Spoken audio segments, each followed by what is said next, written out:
Okay, so in this video, we're going to go from decimals to percents, and we're actually going to go from percents to decimals too. We're converting. We're going from one equivalent representation to another.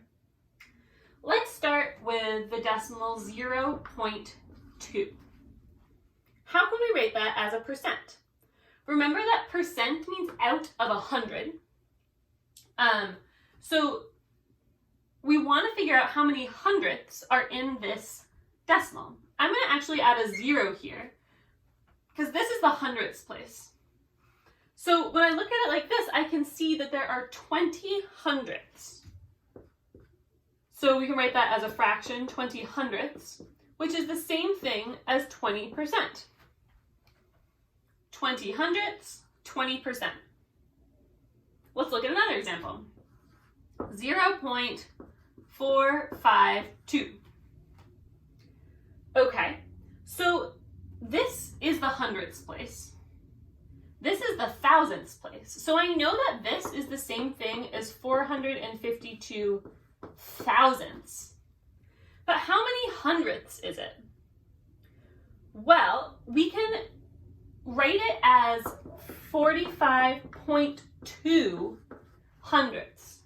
There are 45 hundredths plus another 2 thousandths, which you can write as 45.2. You can also think about dividing both the numerator and the denominator by 10. So 452 divided by 10 is 45.2. 1,000 divided by 10 is 100. The shortcutty way to think about it is you're always just moving the decimal 2 to the right. So it starts here, you move 1, 2, you get 45.2. Here, you move 2 to the right, 1, 2, and you get 20. What about in the other, oh, I never actually wrote the decimal, sorry, or the percent. So 45.2 is the same thing as 45.2%. 45.2 hundredths, 45.2%. Okay? We can also go backwards. So we can do, let's say we have 3%. What's that in a decimal? Well, that's the same thing as 3 hundredths, which we can write as 0.03, 3 hundredths. You can also think about it as moving the decimal 1, 2 to the left. Okay? Let's do one more.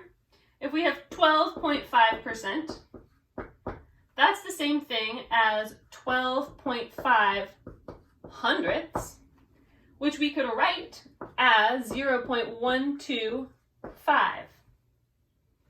12.5 hundredths.